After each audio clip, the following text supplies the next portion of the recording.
Yes, Lady Tit for Tat, it does say Jams TV, but it does, there was another one earlier that mentioned Dolly by name. Is James TV his backup channel or something like that? Or I is that the I think name of that's what the kind of like his little network that he called it. Okay. Okay, and Dolly is in Virginia Beach, and that was one of the states that, Nick had Virginia. mentioned in his video. it's Yeah. Virginia. So maybe so. Okay, so here we have this is Chasing Crime. So she's primarily been a TikToker, but she might have a YouTube account too. I'm not sure. This is yeah, so anyway, I have personal knowledge of the facts set forth in this declaration regarding the actions of Barbecue Lady, also known as except as set forth on information and belief, and as to those facts, I am informed and believe them to be true. If called as a witness in this action, I could and would testify competently and truthfully to such facts under oath.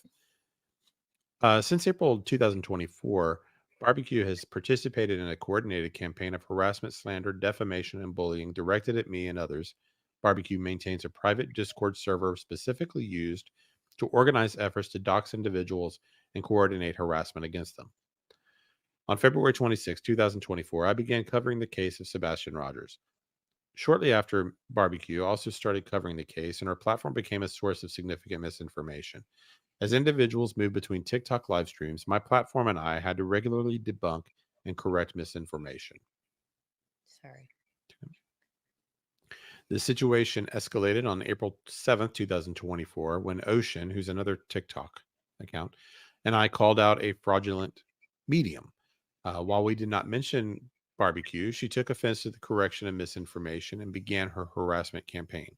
Following this, Barbecue systematically targeted me, Ocean, and anyone associated with my platform for harassment. For example, Barbecue would stream my live broadcasts and manipulate the content, distorting the narrative with false and harmful commentary. Additionally, she orchestrated efforts to send her followers into my live streams to report, dox, harass, and troll my broadcasts. Barbecue doxed me, fully aware of my background as a trafficking survivor. After the direct harassment towards me subsided, Barbecue shifted her focus to target a variety of other individuals, including those who were mentally vulnerable. I made it a point to stand up against all forms of bullying and harassment on behalf of these individuals on my platform. In retaliation, Barbecue followers sent me direct messages encouraging me to take my own life while attacking my physical appearance, parenting, sobriety, and relationship status. On multiple occasions, Barbecue and her associates have exploited the loss of my child to bully and harass me. I lost my first child to SIDS on my 28th birthday, an event that caused me great trauma, of which Barbecue is fully aware. They have used this trauma to attack me both in their own live sessions and in the comment sections of mine. One of Barbecue's associates even made posts regarding the loss of my child. Some followers of Barbecue sent direct messages to suggesting that I should not mention my grief if I did not want it used against me. During my absence from the platform due to this struggling time, they continued to use this trauma to attack me, both during my absence and upon my return. Additionally, her followers harassed individuals who appeared with me on TikTok, including some of Barbecue's own moderators. Her followers who also harassed individuals who appeared with me on TikTok, including some of Barbecue's own, I think I said that twice.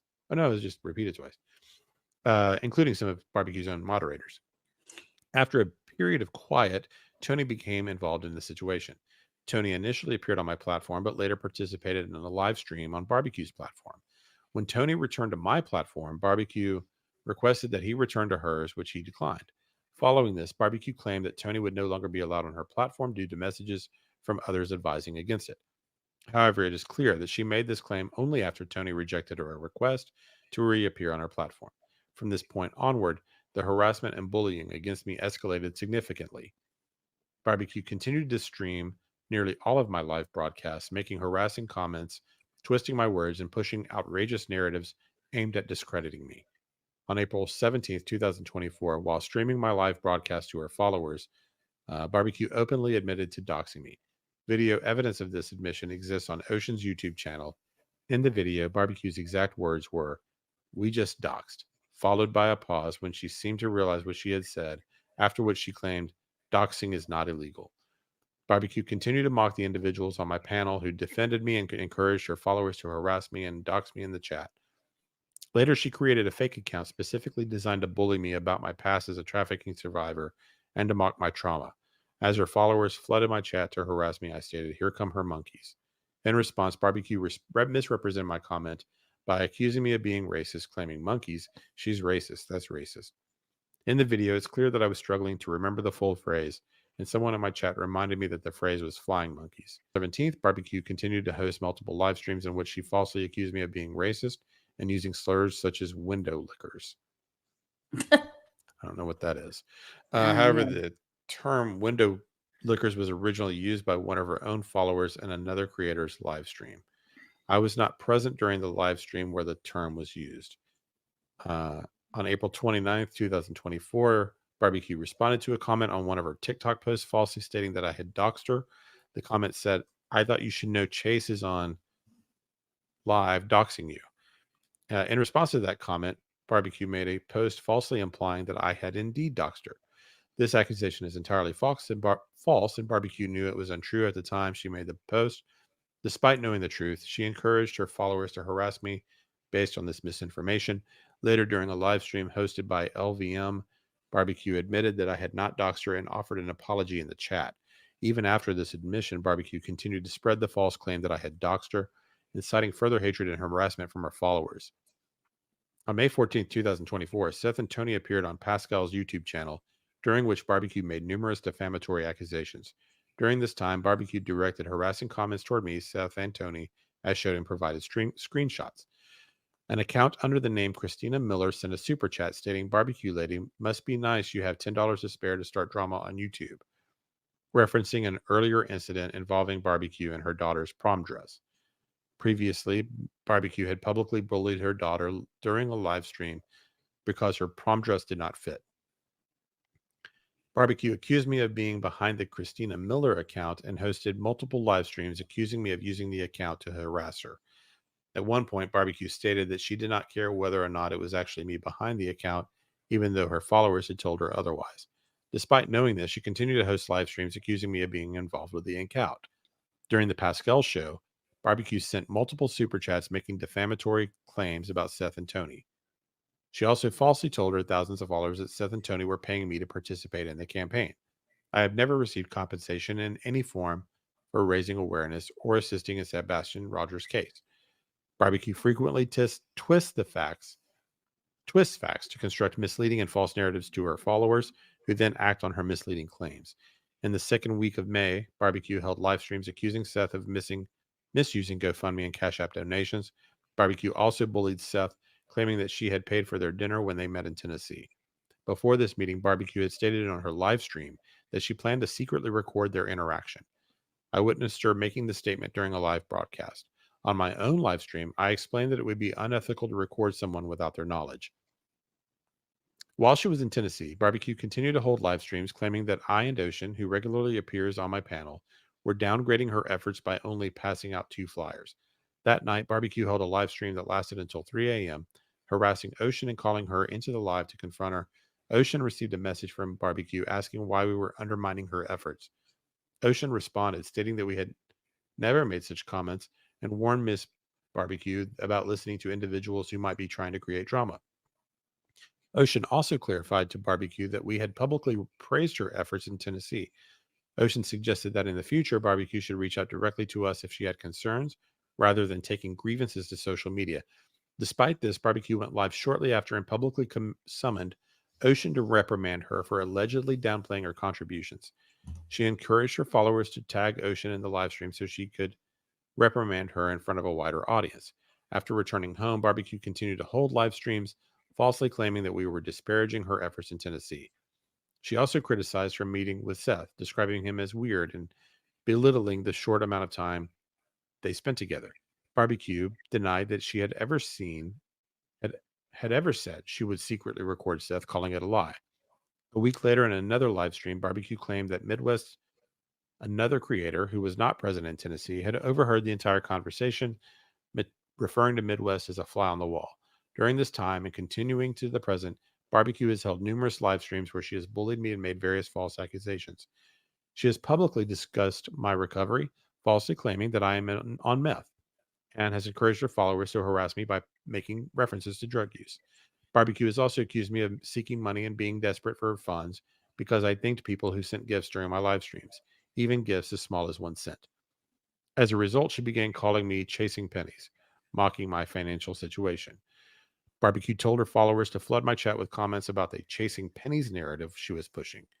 She continued to make harassing comments about my finances during her live streams. Barbecue also encouraged her followers to report my live streams so that they could be taken down.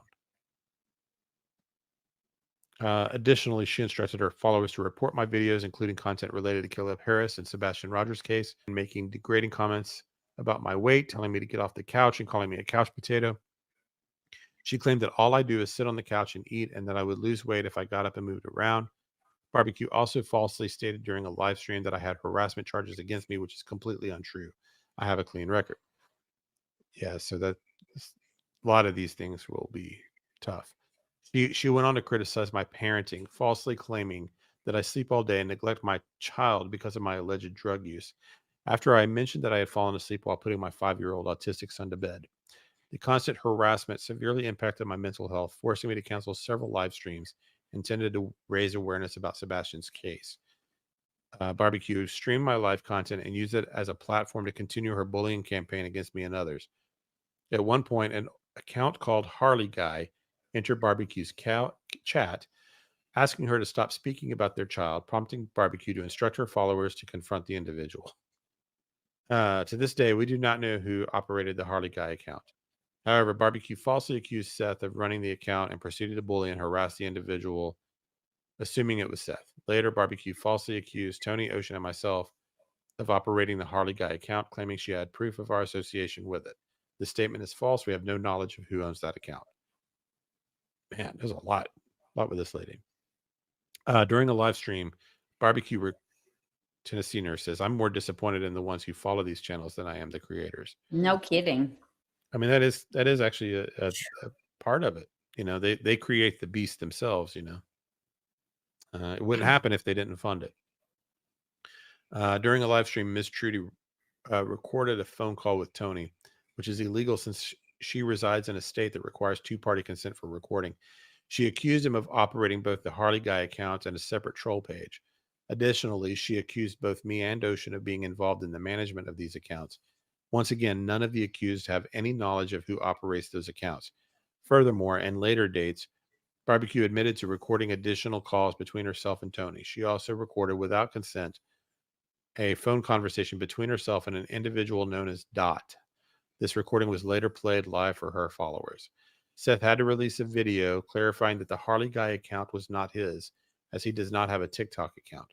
Later, Barbecue falsely accused Tony and me of operating the Harley Guy account.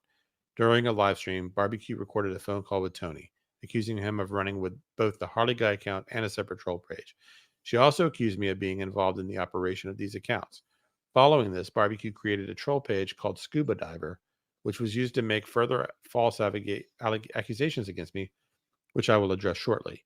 In May 2024, I witnessed Barbecue target and harass other domestic DV survivors.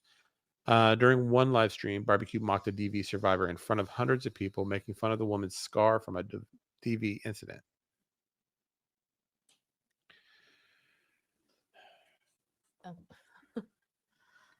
I'm going to guess or assume that a lot of this is on video. Yeah, recorded. it is. Well, it's all I was very. kind of laughing at a comment. No, Oh, I'm just saying. probably I'm the just- same one I saw. I'm just saying that I'm not seeing the chat right now. Oh well, yeah. I'm just wondering how all of this played out in a courtroom. I mean, it's long. It is. Do you think we should just? I think that we get the gist of it. I didn't realize Yeah. it was that long. Yeah. So And it sounds like it's a lot of the same things too, or Yeah. same types of things, and it's the same theme that brutal. runs throughout. Yeah, it's awful. I mean, it's an Yeah. allegation right now. We have to see what happens in court. But if that's all fairly accurate, they've got that video to play in front of a judge. Wow. It's going to be in Pennsylvania, where you've got a right to your reputation, and I don't know. And I kind of feel like And that's a good question. I believe they were written individually. Alex asked, did the plaintiffs write their own statements or were they compiled by the team? I don't know. we're not, yeah. I We mean, assume that, they initial every statement, Well, they're so affidavits, so they have to do that with an attorney. right. So, um, I just wanted you to address that. Love Not War says this stuff is beyond insane on the back of a missing young man. Extremely sad. I'm disappointed that this once peaceful channel is involved in all of this crap. I thought this was a Sebastian channel. I don't know that we're involved in it. I don't. We're I mean, just we're just reporting covering. on it. Yeah. And it sadly, it still relates to him and the lack of him being found because this is obstruction of the investigation. What is unpeaceful about covering a court case? I don't know. I don't know. That's what I was We're just saying. reading the evidence that they're I going to was saying present. to you what was it earlier today that we could cover jaywalking if we want, you know. But Well, if you don't, I mean, I don't know what to tell you. If you don't understand how that this is impacting the investigation into Sebastian Rogers, I mean, right now these are of course all allegations. We'll see what happens in court, and what kind of evidence they have. But I mean, they are presenting evidence. So if you don't believe it, you can go look at the evidence yourself.